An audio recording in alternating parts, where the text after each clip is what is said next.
கடந்த காணொலியில் நிறைய பேர் அவங்களோட சந்தேகங்களை கருத்துரை பகுதியில் கேட்டிருந்தீங்க.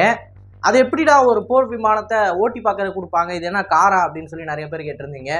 மற்றும் ரஷ்யா இந்த மாதிரி இந்தியா போடுற டிமாண்ட்ஸுக்கெல்லாம் ஒருபோது ஒப்புதல் தர மாட்டாங்க அப்படின்னு நிறைய பேர் அவங்களோட கமெண்ட்ஸை பதிவிட்டுக்கிட்டு இருந்தீங்க. ஸோ இந்த காணொலி அப்படின்றது எதை பற்றினது அப்படின்னா, இந்த Su-57 ப்ரோக்ராமில் இந்திய விமானப்படை பண்ணுற டிமாண்டு எந்த அளவுக்கு நியாயமான ஒன்றா இருக்குது அப்படின்றது தான் இந்த காணொலியில் நான் ஆர்கியூ பண்ண போகிறேன். ஸோ இந்த காணொலியோட முடிவில் உங்களுக்கு நான் வைக்கிற ஆர்குமெண்ட்டுன்றது கண்டிப்பாக மேக் சென்ஸாக இருக்கும். ஸோ இன்றைக்கான வீடியோக்குள்ளே போனால் நான் உங்கள் ஆகாஷ் தமிழ் பொக்கிஷம் வழங்கும் டிபி டிஃபென்ஸ். முதல் விஷயம், இந்தியாவுக்கும் ரஷ்யாவுக்கும் உண்டான வரலாறு என்ன, இது வரைக்கும் ரஷ்யா கிட்ட நம்ம எப்படி ஆயுதங்களை வாங்கிக்கிட்டு இருந்தோம் அப்படின்றத நம்ம பார்த்தாகணும். சோவியத் யூனியன் இருந்த காலகட்டத்தில் சோவியத் யூனியன்லேருந்து ஏகப்பட்ட போர் விமானங்கள், பீரங்கி குண்டுகள் அப்படின்னு சொல்லி எல்லாமே இந்தியாவுக்கு ஏற்றுமதி பண்ணப்பட்டுக்கிட்டு இருந்துச்சு. ஆனால் அந்த ஆயுதங்கள் எல்லாத்துக்கும் நம்மக்கிட்ட கொடுக்கறதுக்கு பணம் இல்லை. பணம் அப்படின்னு நான் சொல்கிறப்போ ஃபாரின் ரிசர்வ் இல்லை, டாலர்ஸ் இல்லை. அந்த டைம் நம்ம என்ன பண்ணோம் சோவியத் கவர்மெண்ட்டோட அப்படின்னா, ஒரு அக்ரிமெண்ட்டை போட்டு எவ்வளவு ரூபாய்க்கு நம்ம ஆயுதங்களை வாங்குகிறோமோ அதற்கேற்ற இந்திய பொருட்களை சோவியத் யூனியனுக்கு எக்ஸ்போர்ட் பண்ணோம். அது அரிசியாக இருக்கலாம், கோதுமையாக இருக்கலாம், பருப்பாக இருக்கலாம், துணிமணியாக இருக்கலாம். ஸோ எவ்வளோக்கு வாங்கினோமோ அதுக்கேற்ற எக்ஸ்போர்ட்டை நம்ம சோவியத் யூனியனுக்கு பண்ணோம். இந்த ஒரு பண்டமாற்று முறை அப்படின்றது இந்தியா கிட்ட ஃபாரின் எக்ஸ்சேஞ்ச் இல்லாத காரணத்தினால் ஃபாலோ பண்ணப்பட்டுக்கிட்டு இருந்துச்சு. இது எந்த அளவுக்கு இருந்துச்சு அப்படின்னா, பிரம்மோஸ் ஏரோஸ்பேஸ் உருவான காலகட்டத்தில் இனிஷியலாக ரஷ்யர்கள் அதற்கான 50% ஃபண்டிங்கை பண்ணவில்லை. ஏன்னா அந்த டைமில் சோவியத் யூனியன் வீழ்ந்துருச்சு, ரஷ்யா கிட்ட சுத்தமாக காசு இல்லை, அவங்க நாங்கள் பண்ண முடியாது அப்படின்ட்டாங்க. பட் நம்மளோட சிவதானு பிள்ளை அவர்கள் என்ன சொல்லிட்டாரு அப்படின்னா, அது எப்படி நீங்கள் பண்ண முடியாதுன்னு சொல்ல முடியும், இதில் 50% ஸ்டேக் கிட்டத்தட்ட உங்களுக்கு சொந்தமானது இருக்குது அப்படின்றப்ப நீங்கள் ஃபண்டிங் பாதி பண்ணி தான் ஆகணும் அப்படின்னு சொன்னப்போ சிவதானு பிள்ளை அவர்கள் ஒரு ஆப்ஷன் கொடுத்தாரு. வேணா ஒன்று பண்ணலாம், நாங்கள் உங்ககிட்ட இருந்து இதுக்கு முன்னாடி வாங்கின ஆயுதங்கள் எல்லாத்துக்கும் வருஷம் ஏற்றுமதி பண்ணிக்கிட்டு இருக்கோம் குட்ஸு, அதுலேருந்து நாங்கள் கழிச்சிக்கிறோம் உங்களோட ஃபண்டிங்கை அப்படின்னு சொல்லி அந்த ஒரு அரேஞ்ச்மெண்ட்டை சிவதானு பிள்ளை அவர்கள் பண்ணார். ஸோ இப்படி தான் சோவியத் யூனியனுக்கும் ரஷ்யாவுக்கும் நமக்கும் வெப்பன்ஸ் எக்ஸ்சேஞ்சுன்றது, அந்த மணி எக்ஸ்சேஞ்சுன்றது இருந்துச்சு. ஸோ இன்றைக்கு உள்ள காலகட்டத்தில் என்ன நடக்குது அப்படின்னு பார்த்தீங்கன்னா, இந்திய பொருளாதாரம் வளர்ந்துருச்சு. நம்ம நேரடியாக ஒரு கண்ட்ரிலேருந்து ஆயுதங்களை வாங்குகிறோம் அப்படின்னா ஃபுல் பேமெண்ட்டை கட்டி வாங்குவோம். லோனு இஎம்ஐன்ற பேச்சுக்கே இடம் இல்லை. 10 லட்சம்னா ஒரு காசா ஒரே சிங்கிள் பேமெண்ட்டில் வாங்கிக்கோ அப்படின்னு சொல்லி ஆர்ஜே பாலாஜி சொல்கிற மாதிரி 50 பில்லியன்லாம் ஒரு காசா இந்த சிங்கிள் பேமெண்ட்டில் வாங்கிக்கோ, ஜெட்டை எப்போ தருவா அப்படின்னு சொல்லி நம்ம பேரம் பேசிக்கிட்டு இருக்கோம். ஸோ இந்த சூழ்நிலையில் நம்ம ரஷ்யா கிட்ட போய் ஒரு பெரிய ஸ்ட்ராட்டஜிக் பார்ட்னர்ஷிப்பை போடணும் அப்படின்ற அவசியம்லாம் நமக்கு கிடையாது. இது ஒன்று.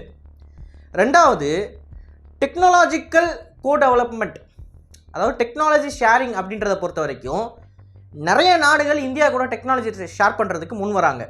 இப்போது ஜப்பானில் ஸ்டெல்த் டெஸ்ட்ராயரை நம்ம கூட ஷேர் பண்ணுறதில் ஆரம்பித்து, ஃப்ரான்ஸ் சில டெக்னாலஜிஸை நம்ம கூட ஷேர் பண்ணுறாங்க.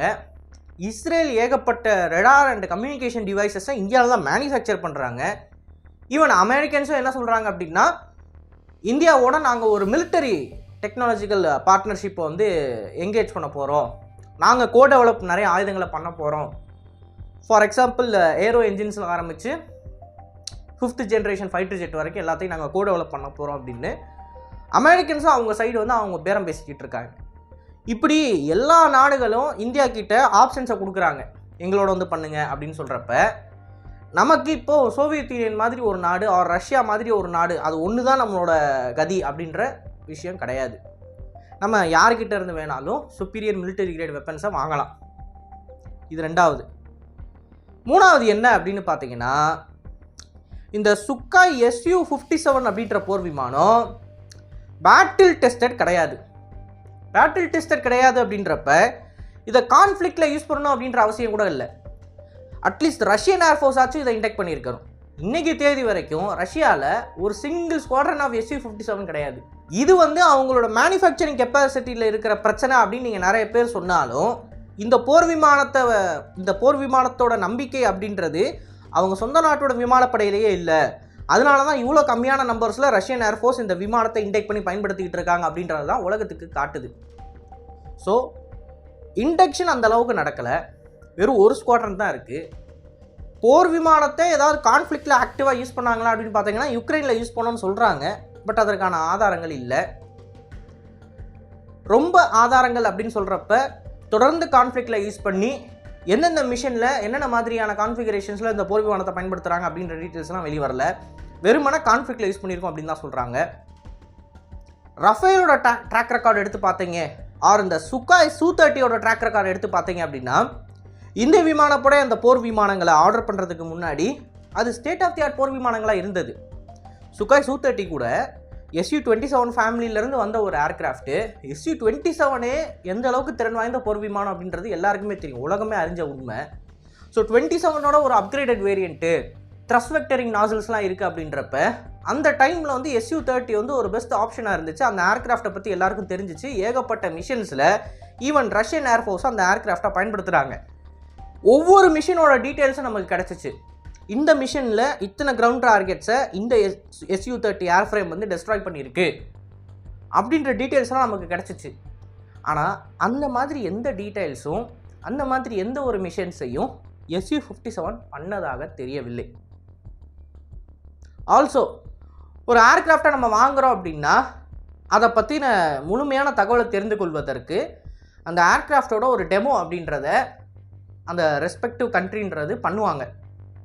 ஸோ அந்த டெமோவில் இந்திய விமானப்படை பைலட்ஸ் வந்து பார்ட்டிசிபேட் பண்ணி அந்த ஏர்கிராஃப்ட் எப்படி இருக்குது, அதில் என்னென்ன சிஸ்டம்ஸ் வந்து நமக்கு ஏற்ற மாதிரி இருக்குது, எந்த சிஸ்டம்ஸ் நமக்கு ஏற்ற மாதிரி இல்லை, ஸோ எதை நம்ம மாடிஃபை பண்ணி அவங்கக்கிட்ட இருந்து வாங்கலாம் அப்படின்ற மாதிரியான ஒரு கன்க்ளூஷனுக்குள்ளே வருவாங்க.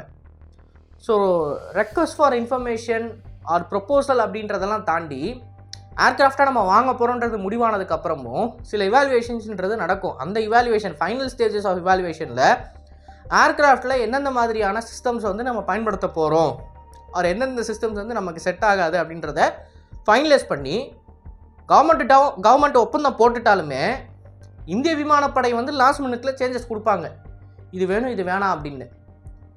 ஸோ அந்த மாதிரியான சேஞ்சஸ்லாம் பண்ணுறதுக்கு அந்த ஏர்கிராஃப்ட்டு இந்திய விமானப்படை பைலட்ஸுக்கு வந்து ஒரு குறிப்பிட்ட கால அவகாசத்துக்கு பயன்பாட்டுக்கு தேவை. அந்த பயன்பாட்டை கூட ரஷ்யன் ஏர்ஃபோர்ஸால் இப்போ பூர்த்தி பண்ண முடியாது.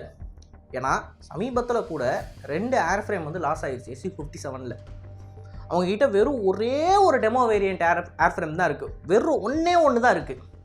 அண்ட் அந்த டெமோ ஏர்ஃப்ரேம்ன்றது ஏர்ஃப்ரேமோட மென்யூரபிலிட்டி அண்ட் இந்த ஜெட்டோட பெர்ஃபார்மன்ஸை பற்றி மட்டும்தான் காட்டுதே தவிர ஜெட்டில் இருக்கக்கூடிய electronic systems, electronic counter measure, electronic warfare மற்றும் அதோட மிசைல் கான்ஃபிகரேஷன் என்ன, அதோட ரெடார் என்ன அப்படின்றது எதையுமே காட்டாது. உள்ளே ஒன்றுமே இல்லை, அது வெறும் கூடு தான், அது வெறும் ஷோ பீஸை நம்ம இந்திய விமானப்படை பைலட்ஸ் பறந்து என்ன பார்க்க போகிறாங்க? அதில் ஒரு ஃபுல்லி கம்ப்ளீட்டட் ஏர்கிராஃப்ட் வேணும்.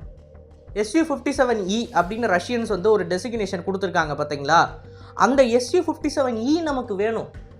அதை நம்ம ஓட்டி பார்த்தா தான் இதில் என்ன பிரச்சனை இருக்குது அப்படின்றத நம்ம புரிஞ்சுக்கிட்டு அதற்கேற்ற மாடிஃபிகேஷன்ஸை வந்து நம்ம ரஷ்யன்ஸ் கிட்டேருந்து கேட்டு வாங்க முடியும். அது எதுவுமே இன்றைக்கி தேதிக்கு ரஷ்யன்ஸால் பண்ண முடியாது Su-57 ப்ரோக்ராமை பொறுத்த வரைக்கும். ஏன்னா அந்த நிலமையில தான் அவங்க இருக்காங்க.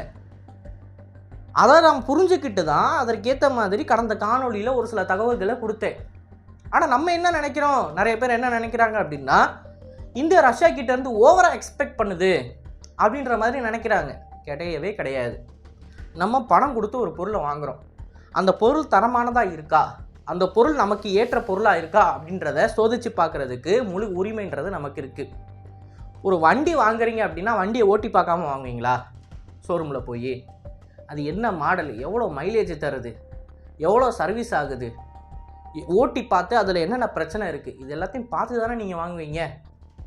இல்லை எடுத்தவங்க வெறும் பிக்சரை மட்டும் பார்த்துட்டு அந்த வண்டி ஓகே அப்படின்னு சொல்லிட்டு ஷோரூமில் போய் வாங்கிடுவீங்களா? இல்லை யூடியூப்பில் ரிவ்யூவை மட்டும் பார்த்துட்டு இந்த இவர் சொல்லிட்டாருப்பா இந்த வண்டி நல்லா இருக்குது அப்படின்னு சொல்லிட்டு அப்படின்னு போய் வண்டி வாங்குவீங்களா? கிடையாது. அந்த மாதிரி ஃபைட்டர் ஜெட்ஸை பொறுத்த வரைக்கும் அதற்கு பின்னாடி நிறைய டெஸ்டிங் மற்றும் நிறைய டெமோ அப்படின்றது நடக்கும். ஆனால் அந்த டெஸ்டிங் ஆர் டெமோவை இப்போது ரஷ்யன் ஏரோஸ்பேஸ் இண்டஸ்ட்ரீஸால் ப்ரொவைட் பண்ண முடியாத நிலமையில் இருக்கிறது தான் இந்த Su-57 ப்ரோக்ராமில் இருக்கிற பிரச்சனை அப்படின்றது தான் போன காணொலியில் இருக்கிற முக்கியமான மைய கருத்து.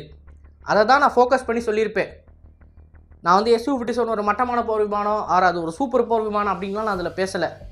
இத்தனை டெமோ நம்ம பண்ண வேண்டியது இருக்குது. ஆனால் அந்த டெமோ வந்து அவங்க பண்ணுற நிலைமையில் கிடையாது, ஏர்ஃப்ரேம் இல்லை அப்படின்றத அந்த காணொலியில் நான் பேசியிருப்பேன். ஸோ இந்த காணொலின்றது தெளிவாக உங்களுக்கு புரிய வந்திருக்கும் அப்படின்னு நான் நினைக்கிறேன்.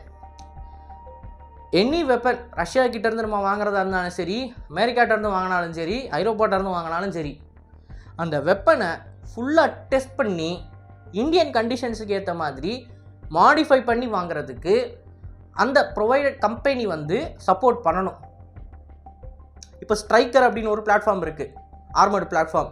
அந்த பிளாட்ஃபார்மை நம்ம லடாக்கில் கொண்டு வந்து டெஸ்ட் பண்ணோம். டெஸ்ட் பண்ணி இது வேலைக்கு ஆகாது அப்படின்னு இந்திய ராணுவம் ரிஜெக்ட் பண்ணிட்டாங்க. ஸ்டிங்கர் மிசைல்ஸை நம்ம டெஸ்ட் பண்ணோம். இப்படி டெஸ்ட் பண்ணுறதுக்குன்னு சொல்லி டெமோ ப்ராடக்ட்ஸை கொடுத்துக்கிட்டு தான் இருக்காங்க. எல்லாரும் கொடுத்துக்கிட்டு தான் இருக்காங்க. ரஷ்யன்ஸ் வந்து விதிவிலக்கு கிடையாது. உலகத்தில் அவ்வளோ தூரம் பேட்டில் ப்ரூவன், பேட்டில் டெஸ்டரான சில பிளாட்ஃபார்ம்ஸையே நம்ம இவ்வளோ தூரம் ரிகரஸாக டெஸ்ட் பண்ணி இண்டெக்ட் பண்ணுறப்ப ஒரு பேட்டில் ப்ரூவன் பிளாட்ஃபார்மும் இல்லை, அவங்க சொந்த நாட்டு விமானப்படையிலையும் பெருசாக இண்டெக்ட் பண்ணல, ஒரு ஸ்குவாட்ரன் கூட இல்லை, ஸ்குவாட்ரனுக்கும் கம்மியாக தான் இருக்குது. ஒரு டெமோ பீஸ் தான் இருக்குது. ஆனால் அந்த டெமோ பீஸில் வந்து எந்த எலக்ட்ரானிக்கல் எக்யூப்மெண்ட்டும் கிடையாது. அண்ட் எக்ஸ்போர்ட் வேரியண்ட் ஏர்க்ராஃப்ட், அதில் ஒரு ஏர்ஃப்ரேமை கூட ரெடி பண்ணல. சைனீஸ் அவங்களோட J-35 ஏர்க்ராஃப்டில் எக்ஸ்போர்ட் வேரியண்ட் ஏர்ஃப்ரேமை ரெடி பண்ணிட்டாங்க. நம்புவீங்களா நீங்கள்? சைனீஸ் ரெடி பண்ணிட்டாங்க. J-20 போய் 35 வந்து 35ல் எக்ஸ்போர்ட் வேரியண்ட்டுக்கான ஏர்ஃப்ரேம் ரெடி பண்ணிட்டாங்க. ஆனால் ரஷ்யன்ஸு இன்ன வரைக்கும் SU-57ஓட வேரியண்ட்டை ரெடி பண்ணலை. டெமோ வேரியண்ட்டுக்கு, அதாவது எக்ஸ்போர்ட் வேரியண்ட்டுக்கான அந்த ஏர்ஃப்ரேமையே கட்டாமல் வாங்கிக்கங்கன்னா நம்ம எப்படி வாங்க முடியும்? ஸோ இந்த காணொலியில் நான் சொல்கிற கருத்துக்களை பற்றி நீங்கள் என்ன நினைக்கிறீங்க அப்படின்றத மறக்காமல் கமெண்ட்ஸில் பதிவிடுங்க. அண்ட் இது போல் நிறைய தகவலை தெரிந்து கொள்ள டிபிஎஸ் பேஜை ஃபாலோ பண்ணிக்கோங்க. நல்லதை பகிர்ந்து நல்ல சமுதாயத்தை உருவாக்கும். நன்றி, வணக்கம்.